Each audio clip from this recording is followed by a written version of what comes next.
Hello, welcome back to the comic panel. We're going to talk a little bit about conventions, convention etiquette, and what we like and what we don't like about comic conventions. First off, I love comic conventions. I think they're great. I think it's really cool to go and meet some of the people that you can only imagine what they look like and things like that, that these people really do exist, that they are fantastic artists and creators and things like that, and other people in the business. And it's always great to meet other fans. When you're looking through back issues or something and you come across somebody and here's somebody from the other side of the country and you start a conversation about Tarzan or whatever, and great stuff. Some of the things that aren't so great. Well, this wasn't so much in the past, but lately the cost of conventions. Grogan and I have talked about this a little bit. It's very expensive now to go in, especially if you've got kids. Yes. Just not buying one or two tickets, you've got to buy a bunch of tickets. And then, of course, you can't go into a place like that. If you have kids, you know this. You can't go into a place like that and not spend money there. Right. And I don't mean just for food. Off the vendors. So it's become very expensive for stuff like that. So I personally would like to see that price come down a little bit. I know that's probably never going to happen. Well, but how about structure it? I mean, okay, let's just say this. For me, I have 6 people in my family. I have to knock out $300 in tickets just to walk in that door. Not to mention the gas mileage to get down there. We're going to eat in the morning and probably eat in the afternoon or the evening. And all my kids will see something that they will want, and that's the reason we're there, to buy them something unique that we can't see locally or online. I mean, we can get stuff online, but we're there. And then if you see something from an artist... And the experience, too. You Right. want to be able to say, hey, I got that at this Comic-Con, convention, right? Yeah. Exactly. So if you want to say, okay, one person is $50, but then if you're buying 6 tickets, bring the price down for the people, because give a package, right? Group Package sales, deals, yeah. right? Or like if there's a bunch of us that are going, okay, fine. But you want to bring something that's going to bring in children, because children are the youth's blood. They're the life's blood of a convention. Because after we're long gone. My kids, if they have good experiences at these conventions, they're going to go back, and that's what they want. Now, I get it. Conventions, they have to make money in every way, shape, or form, but there's certain ways you can do it. One big thing I would is the cosplayers. Charge them more per ticket. If there's cosplayers out there, they're going to hit me with hate mail, that's fine. Because all the cosplayers, I shouldn't say all, that's a big, broad stroke of the sword. Most of them walk around without any comic books to sign. They are there just to get photographed with other people. The conventions I've been at, 99% of them, they're just walking around, posing, look at me in my costume. Charge them more. They're there for the fun part of that aspect. They're not there to meet the artist. They're not there to buy anything off the tables of other people selling, looking to make money off their own products. Charge them more. Don't charge me more, because when I go there, I'm going to drop a dime. At the end of the day, I could maybe spend $600. I'll go on a mini vacation somewhere else. I don't need to go to the convention, and that's why this year I didn't go to the Baltimore Comic-Con for that fact alone. Well, part of the reason, too, even if you go to the small local conventions, I mean, I was talking to a gentleman that was trying to get into a convention into our area. And one of the big things for him, he said that he'll get in there. I'm not going to mention any of the places that he was at, but the 2 of them here had a good showing, and he was very successful. I thought the show was very successful. The other vendors I talked to felt like they made money. The people that came in seemed to enjoy the show. So he goes back, and the hotel or the convention center where these were at raised the prices up significantly. And it's like, I guess they see all the people coming in there. Now, I understand they want to make money too. But I've been in some of those same hotels for different times, for different, what are they called? Like wedding receptions and different things like that. And you walk past these rooms and they're empty. So every day those rooms are not being reserved for something, they're losing out on money. Sure. So all that cost gets passed on to everybody else. Right. And, the vendors aren't going to come there and pay umpteen million dollars for a table if they know they're not going to make money on it. So Right. it has a cascading effect. Well, conventions are changing a lot, really, in the last 15, 20 years that I've noticed. I mean, before, when you went to them, even if it was a very large convention, it really was just comic books. Comics Yeah. alone. Comic books, and that's pretty much it. Now, half of it's something else. It's more it doesn't even have to Hollywood-ish, be really entertainment related to some degree. Hollywood's coming in. Yeah, that's how that. So I mean, that's just kind of part of the whole changing landscape. San But at the Diego's a same good example time, of that. you see these prices go way, way, way up, and like you were saying, it's going to become too expensive, is what it's going to do. Right now, and plus, I used to really, really love, especially going to Baltimore, to see all the different look for stuff that I can't find anywhere else. Period. And really, I don't see as many vendors. I talked to someone who used to not comic book vendors. Go down to that particular one, for example, and he said he stopped going because the prices were too expensive for the vendor tables, and then they cram everybody in there. There's nothing more annoying when you're trying to look at something and someone's just walking by, bumping into you because there was no space to go. Yeah. You should spread that stuff out a little bit, have better walkways. You can look at your stuff in private when you're looking through boxes. You don't have to worry about someone banging you, pickpocketing you, or whatever. Up there, you want to have space to look at your books. Makes it convenient. When you're still trying to sell something. Right. Yeah. I mean, I know you want to, maybe pass the cost on to, say, the vendor.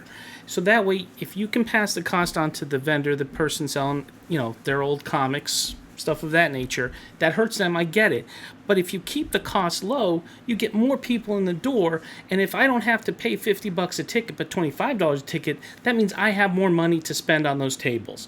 Now, there's a good friend of mine, he's an artist, and he didn't go to the Baltimore Con this year, and I remember, and I'm not going to put words in his mouth, but I remember him posting he had a great time, but it's tougher and tougher every convention he's going to make a good living off of this by going there.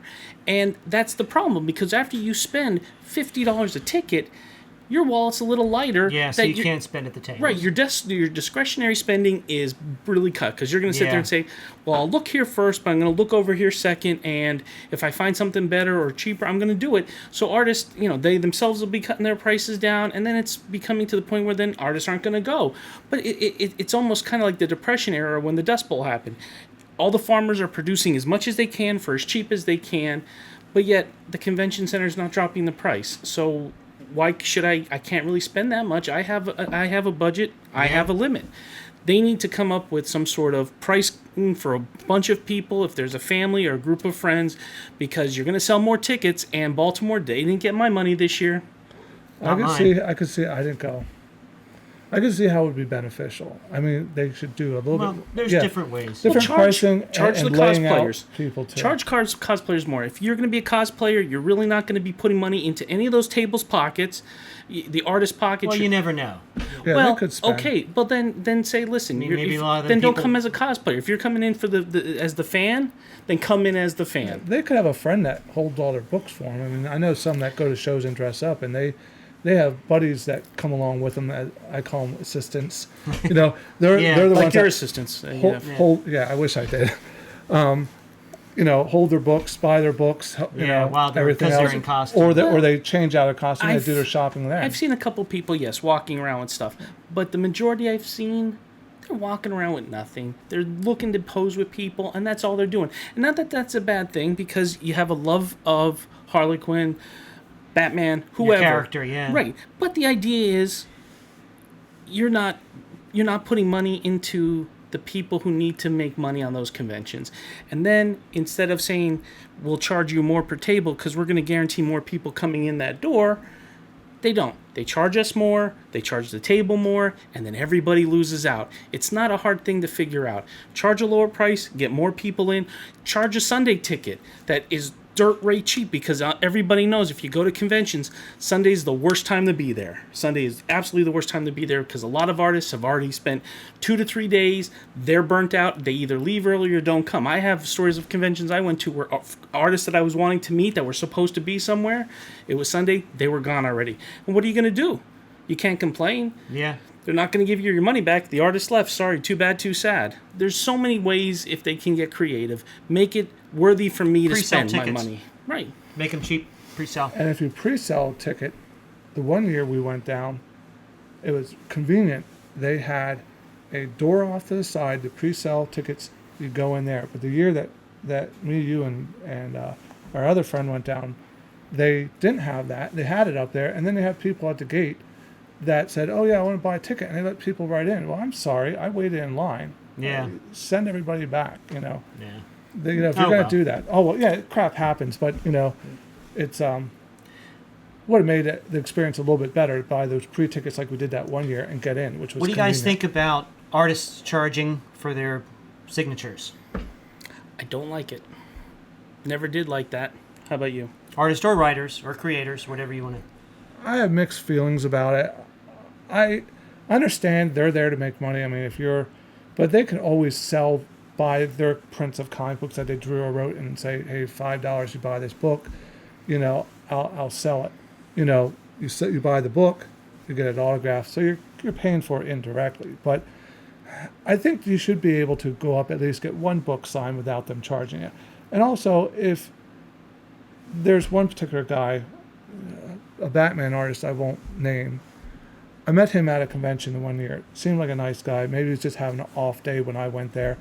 But his handler said, if you buy 2, 3 things or whatever, you get them all autographed for a cheaper discount. I had one that was bought from a local store here. I took down, got an autograph. They still charge for the autograph. And, when I got up there, he said, oh, you got to pay for this. And looking back at it now, I should have just said, you know what, I'm sorry. I'll take these 2 things I paid for, get these signed. Forget about that. I should have used that money and went over and bought a ticket, a $10 ticket for Sal Buscema, who I wanted to see. And he was selling tickets for his autograph to raise charity, I think, for Wounded Warriors or one of those events. Charity aside, you still had to spend cash. Well, For an yeah, autograph. but they're doing it for a But charity. here's the thing. If we went to a Baltimore con, I spent $300 just to walk in the door, and I have some comics I want to sign. Now I have to give $10 to charity for Sal's autograph. If I want Neil Adams or anybody else, I have to spend money more for an autograph for a book I already paid. Now, most writers don't have anything, so they should, like you said, buy the books that they wrote, sell them there for the cover price, and you can have it autographed, maybe something of that nature. But if you give them a comic that you already purchased, you in essence put money in their pocket, because if you bought a Batman issue that let's just say you bought a Batman issue that was written by Jeff Johns, and Jeff Johns is sitting there selling, he has no art to sell like anybody else would, like Jim Lee or whatever. However, by me buying the book, that put money in his pocket because those issues sold. He remains popular. He gets more contracts to do more work. But number 2, they all split the artwork. Let's say Jim Lee, when he was working on Justice League with Jeff Johns, that artwork gets split between the writer and the colorist. That's the normal procedure. They all get a divvy of the original artwork. So Jeff can bring that piece and sell that if you want to. So there's ways to make money. But even if it is going to a good charity, which I have no problem with, Wounded Warriors, all those other things. Again, I'm at a convention. I just spent $300, and for one autograph of a book that I purchased, I have to spend more money. This is where it becomes troublesome, and it's just draining your wallet more to the point where I'm not going to go, and I didn't. It's like I already bought 3 things from that guy to But you still spend money extra. And then they say that they can't count that one in there. That it's baloney. Yeah, that was a little bit. I personally don't have a big problem with people signing their work and charging for it. Pretty much whatever they want. If you're willing to pay for it, that's okay. Yeah. I do see what you're saying. If I bought this comic book and I brought it in, I think they definitely you definitely should take some kind of break or whatever. What I do think they absolutely should charge for is people that come in with multiple boxes of comic books for the artist or writer to sign. This isn't just 1 or 2 books for your collection, or maybe your friend couldn't make it, so you're getting a comic book for them. No, this is, hundreds of books that they want this person to sign each and every one of them. I think that's... But if there's no duplicates... Doesn't matter. I don't have a terrible problem, but you don't have to give them 100, especially if there's a line. I mean, some artists, they're not that popular. I'm sorry. Come back when the line goes away. If you're coming in with more than 3 or 4 books to be signed by the same person, that's not, not for your personal collection. Let me tell you right now, Mark McKenna. I've seen guys come up literally with hand trucks full. Okay, there's a of limit. There has to be a comic limit. book boxes. I Yeah, mean, he bought hundreds his of he bought books. his ticket to meet the guy. I was get like, signed, come on, I agree. that's crap. Okay. that person should be paying a lot for each one of those Well, signatures. put it this way: if you bring a hand truck, bets off. But that's part of Convention etiquette. Yeah. etiquette. And we're getting into that a little bit too. And here. then a guy can just simply say, an artist can say, listen, for right now, 15 I can give you. There's a line behind you. If you want to get out, then get back in line. Because I met Norm Brayfogle, and they said right off the bat, 3 books, that's it. Now I had a That's ton. what I did for McFarlane too, but he did a charity thing. It was But 3 I books, had that's it. I had 3 issues, and as he signed them, he says, "Do you have more for me?" And I said, "I'm sorry." They said only 3. He goes, "Yeah, here, I'll sign as many as you want." Boom, boom, boom. But I didn't give him more than what I had. I had a couple extras, and I just tossed them in because I know there's a line of people behind me, and I'd be upset if I was behind them too. Yeah. But however, that being said, and I'm going to bring in Mark McKenna. That guy has a list of books that he's been on, and I've met him on several different occasions, and every time I put a number of books, not a stack, maybe 10, 15 books, because when I come across them, I pull them out of my collection, so I know the next time I see them, I'm going to get them to autograph. And not autograph to sell or anything else, I put them away. Never charged ever. And because of that, I purchased prints off of him because of that. I bought his artwork because I love his artwork. I love his stuff. He does have great artwork. In fact, there's a piece right behind us right now, the Catwoman piece. He did that. Loved it. My wife loves Catwoman. Boom. I bought it. I will buy more stuff off of him because he doesn't charge an autograph. If all those guys are charging for autographs, they're not going to get my money, and I don't need their book signed because it's only an intrinsic value. It's not a monetary value, because one thing's for darn sure, unless you're getting it certified by a comic book company, that book does not say that that's an original autograph. In fact, right now, Rob Liefeld, he charges more if you bring in New Mutants 96 with Deadpool's first appearance. That's 96, 98. You put that in front of him, he charges you more because he thinks that if you sell it, you're going to make money. He wants to make money on you now. That's baloney because guaranteed. But you don't know if that's your signature. Know if that people are going to do that or not. Right, but nowadays with the forging and everything else, nobody takes that signature as face value. You can't take it as face value anymore. Okay? Yeah, so it doesn't, and he should be happy because he's so insignificant now that you came up and wanted to talk to him about Deadpool. Seriously, what has he done of significance? Yeah, I'm not totally disagreeing with you. Right, so you come up, want to talk about Deadpool, one of his greatest creations, one of his only great creations, really, and you can talk to him about it. He should be flabbergasted. Thank you so much. What did you like about Deadpool?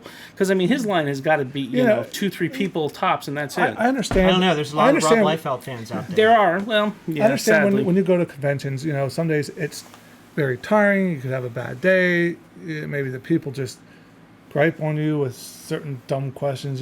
Sure. But still, you should take the good and always bad. try and be on your best behavior. foot forward. Yeah. Because you could be the best artist in the world. If people don't like you, they're not going to buy your stuff or your print. You can shatter a lot of people's bubbles. Yeah. True. That's what you told me. That's Sometimes you don't want to happened meet with your me a heroes. couple You don't want to times meet your where- heroes. Yeah, I've met several people that I definitely thought were my heroes, and wasn't real impressed after I met them as a person. So. Well, how about this? You're talking about certain people. You have, But others were absolutely fantastic. Right. Like. But here's the thing. Great. You need to I be couldn't nice, believe, regardless of what's going on in their daily lives, because we all have stuff going on in there's our always daily good lives. days, bad days. Yeah. Yeah. Exactly. Once you're out on the stage or in front of people, you put on your good face. I have to go to work. I have to put on my good face. I can't let the things that are troubling me in my life affect the front. That's true, yeah. And they need to be nice to the people that they meet on the way up, because they're the same people they're going to meet on the way down. Some like to antagonize people. Well, yeah. Well, it's those people, yeah. It's great. I could just imagine it's back in the day when John Byrne killed Phoenix. He didn't like the Phoenix character, and I guess the people used to send a death mail to him and give him a hard time. And he wore a shirt that said, "Phoenix is dead, and she's staying that way." It was in that Marvel book, the History of Marvel. I just thought... That's funny, because he's just going out there to get the fans riled up, for good or bad And that gets reasons. the juices going. What about exactly. Captain America when they killed him off? Your favorite writer, Ed Brubaker, I think, did that? But he brought him back. But when he They killed him... break everybody back. Well, yeah, who did? So far, Uncle Ben. He's the only one. Maybe they don't like his rice. I don't know. But the thing is, they killed him off. He got a lot of hate mail for that. A lot of hate, anger towards him at the conventions. But it's not like he was the sole designer of this. I mean, he could have presented the idea, but he still had to get the stamp of approval from other people. But those antagonist people, you got to take with a grain of salt, tell them to move on. But the bottom line is, they're charging. They're charging, they're charging. Everybody's charging. We're giving to this charity, giving to this charity. But my wallet's only so big. Well, then you can't get everything you want. And then I don't go, and then everybody loses because they're not getting it. And Mark McKenna's, I have about 4 prints that I bought. I bought 2 pieces of originals art so far. So take that with a grain of salt, artists and writers. Okay, let's cut move this on down a little bit here. Yeah. With part of the etiquette, when you were saying about taking, a handful of books, or when you got a line forming, step out and then come back around. Come back later. There was a guy something. that I met, Marv Wolfman. He wrote a number of stuff. Yeah. Nice guy. Yep. And I went there to get a book signed from him, and there was a guy in front of me with his girlfriend, and he had this stack of books. And I'm thinking, when you get a chance to meet an artist or a writer you like, you think you want to spend some time, if Maybe no one's behind him, talk with him a little bit. So this getting guy, to talk. Hey, if you're gonna have to sign 100 books, and I get to so stand this here guy and had talk to you about for 50 15 books. minutes. He signed each one, and as he's doing it, he goes, Teen Titans this, Amazing Spider-Man this. And he's saying this to his girlfriend, and he goes, I know, I wrote these. He goes, I'm just telling her. He never talked to the guy. And I just thought that was strange. Yeah, strange. And then I met, I'm drawing a blank on his name. He was the artist for the Marvel 2-in-1s with the thing. I'm drawing a blank. And I had this old issue, it was a 50-cent book. No, he didn't. And he's like, signed it. And he's like, oh, wow, I didn't see this in a while. He goes, do you mind if I look through it? And it's one of those moments I wish, I was like, yeah, you drew it, go ahead. And he's showing his son and this other guy, he's telling you this story about it. And it's one of those things I wish I would have had a camera rolling to capture that story, because I don't remember, but I just thought it was so cool. What does this have to do with the charging stuff? No, we're going with the etiquette with the... Oh, we're still on etiquette, yeah. Oh, I thought we were still on the charging. We're trying to move post. on a little bit Okay, so we're on etiquette. We were done with charging, so we're going on I wasn't etiquette. sure if we were. That's why. Pretty much, a good point is try to everybody just be patient and be happy. I mean, we're kind of going off a little bit here, but it's supposed to be a good time and a good experience. So, try to be patient and keep your kids, close to you, and keep an eye on them, and don't let them run around and grab and touch everything. We want to talk about a little bit about cosplay people, a little bit. Well, the only thing I want to mention is, as long as you look pretty good in your costume, I don't care what your costume is. Same here. But what's pretty good? What's your definition of pretty good versus my definition? Not of offensive. What's offensive? Your version of offensive is different. Everybody's has, but I think everybody can understand that in a general public with thousands and thousands upon people, most people are going to be either not offended or offended by a certain thing, and I think everybody has an internal Jiminy Cricket telling them moral compass. Remember Tarzan? Saying the one guy dressed as Tarzan. That was just so wrong. I was like looking at books in a long box here. I'm like, did I just no? I just that was creepy. That was bad. But it's just one of those things. Use your brain. Try to remember that there's people from all different walks of life there. Try to have fun and get a wear costume deodorant. that fits. That's another good thing. Wear deodorant. I can't tell you. A costume how many times it's just like, holy crap, man. Yeah, but those I want to move along. They could be hot though. Well, it doesn't matter. I don't care. Happened. It doesn't matter. I don't need to smell anybody's BO. I don't care what your excuse is. Take a shower, wear deodorant. They did, but they got all sweaty being in that costume. Well, then they shouldn't have worn the costume. But they love the character. Yeah. This from the guys. What? This guy what? Anyway. If you need to wear a muumuu for your costume look nice, then you wear a muumuu. Nice clean muumuu. All right, here. What else do we have about this? Nothing? Are we done with convention etiquette? I think we talked about etiquette enough, yes. Okay. So, please, if you have any comments, leave them in the box below. I'm sure there's going to be some. And if you do get to check out a big convention, go. It's worth just it. remember, I mean, I've had a lot of great experiences at conventions. And they're more good than bad experiences. Definitely. Yes. So, check it out, have fun, and we'll see you next time. Leave comments on Facebook. Subscribe like us, to YouTube. YouTube, because you guys are forgetting that. And like us on You're Facebook. cutting it off before we can get that out there. Please love us. We need your love.